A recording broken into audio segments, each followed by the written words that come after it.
정보통신 기술이 발전하면서 제로페이와 같은 새로운 지급수단이 등장하는 등 지급결제 시장에도 변화가 일어나고 있습니다. 지금부터 지급결제 수단의 다양한 유형과 우리나라 지급결제 시장의 현황을 살펴보고 지급결제 시장의 발전을 위한 정부의 역할에 대해 논의해 보겠습니다.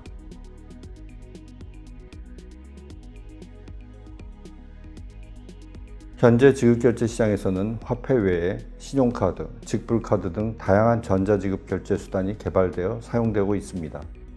전자지급결제 수단은 결제자금 유형에 따라 신용카드 방식, 계좌이체 방식, 선불충전 방식 등으로 구분할 수 있습니다. 신용카드 방식은 결제 시 신용카드사가 고객에게 신용을 제공하여 현금 없이 거래할 수 있도록 하는 방식이고, 계좌이체 방식은 고객의 예금 계좌 잔액을 이용하여 거래하는 방식입니다. 마지막으로 선불충전 방식은 선불카드, 전자지갑 등 가맹점이 지정하는 특정 지급수단에 미리 충전해둔 자금을 이용하는 방식입니다.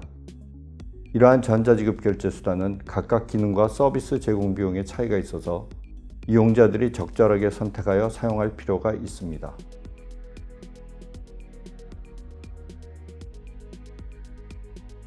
우리나라 지급결제 시장은 2018년 말 기준 신용카드 사용액이 664조 원으로 민간 최종 소비 지출 대비 76.6%에 달하는데, 여기에 체크카드를 포함하면 지급카드 사용액 비중은 96%까지 확대됩니다. 지급카드 사용액을 카드 유형별로 세분해 보아도 신용카드 사용 비중이 월등하게 높은데, 이는 미국이나 유럽 등 여타 국가에 비해서도 훨씬 높은 수준이라 할 수 있습니다.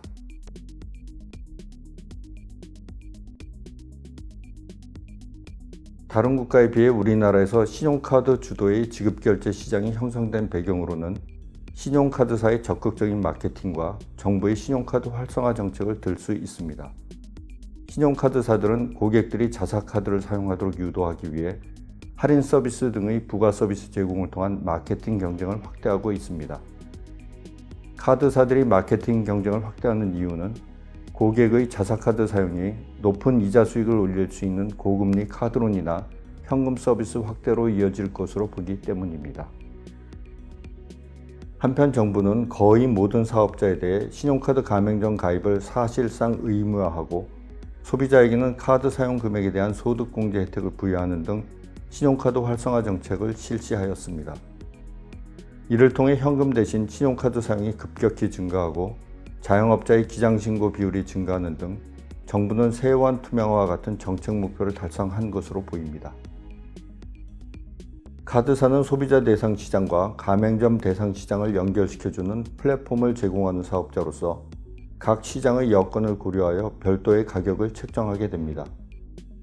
그런데 신용카드 가맹점 의무 가입 등 신용카드 활성화 정책에 의해 카드사에 대한 가맹점의 협상력이 낮아져 신용카드사의 서비스 제공 비용의 대부분을 부담하게 됐고, 그 결과 가맹점 수수료가 높아지게 되었습니다.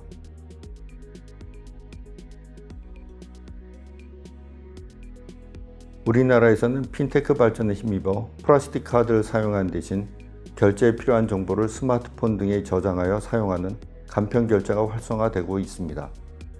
나아가 최근에는 QR코드를 이용하는 계좌이체 방식의 제로페이도 도입되면서 신용카드 주도의 지급결제 시장의 변화 가능성에 대한 관심이 높아지고 있습니다. 정부는 소비자의 제로페이 사용을 유도하기 위해 소득공제 혜택을 높였지만, 신용카드 등의 여타 지급수단에서 제공하는 각종 혜택과 비교했을 때 사용 유입 면에서 큰 효과를 기대하기는 어려울 것으로 보입니다.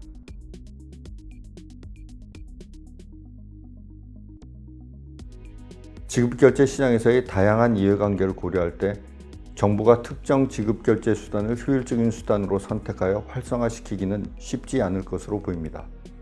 따라서 정부는 시장 참여자들이 자신의 용도에 맞는 결제 수단을 적절하게 선택할 수 있도록 지급결제 수단 간 경쟁을 촉진하고 시장이 효율적으로 작동할 수 있도록 지원해야 할 것입니다. 이를 통해 신용카드 주도의 지급결제 시장이 카드 회원, 가맹점, 카드사, 정부 등 전체 시장 참여자의 이익에 부합하는 지급결제 시장으로 발전하길 기대하겠습니다.